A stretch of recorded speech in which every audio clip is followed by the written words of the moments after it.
যদি কোনো হিন্দু ভাইকে প্রশ্ন করা হয়, তাদেরকে যদি বলা হয় হযরত মুহাম্মদ সাল্লাল্লাহু আলাইহি ওয়াসাল্লাম কাদের নবী, তাহলে হিন্দু ভাইদের পক্ষ থেকে উত্তর আসবে, তারা বলবেন তিনি মুসলমানদের নবী। তারা আরো বলবেন আমাদের অবতার শ্রীকৃষ্ণ ও রামের রূপ ধারণ করে এসেছিলেন।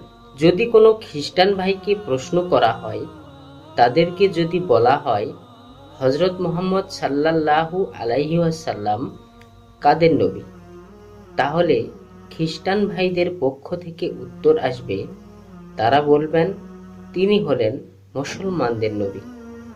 আমাদের নবী হলেন ঈসা আলাইহি ওয়াসাল্লাম। আবার যদি কোনো মুসলমান ভাইকে জিজ্ঞেস করা হয়, তাদেরকে যদি বলা হয় হযরত মুহাম্মদ সাল্লাল্লাহু আলাইহি ওয়াসাল্লাম কাদের নবী, তাহলে কিছু মুসলমান ভাইদের পক্ষ থেকে উত্তর আসবে, তারা বলবেন তিনি আমাদের নবী। আচ্ছা বলুন তো, এই উত্তরগুলো সঠিক কিনা?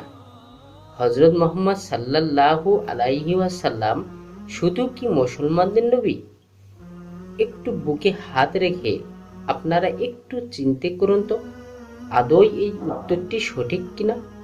আসুন এর বাস্তবতায় পৌঁছাতে আমরা আল কোরআনের আয়াতের দিকে একটু লক্ষ্য করি।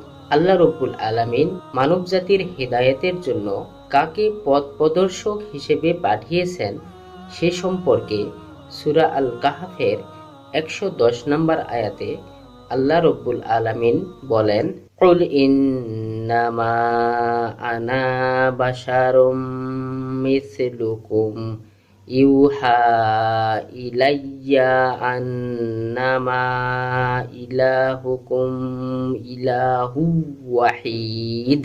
হে নবী, তুমি এদের বলো আমি তো তোমাদের মতোই একজন রক্ত মাংসের মানুষ, তবে আমার উপর ওহী নাজিল হয়, আর সেই ওহীর মূল কথা হচ্ছে আমাদের মাবুদ হচ্ছেন একজন, অর্থাৎ হিন্দু, বৌদ্ধ, জৈন, ইহুদি, খ্রিস্টান ইত্যাদি ধর্মের অনুসারী যেই হোক না কেন, এদের সকলের নবী হলেন হযরত মুহাম্মদ সাল্লাল্লাহু আলাইহি ওয়াসাল্লাম।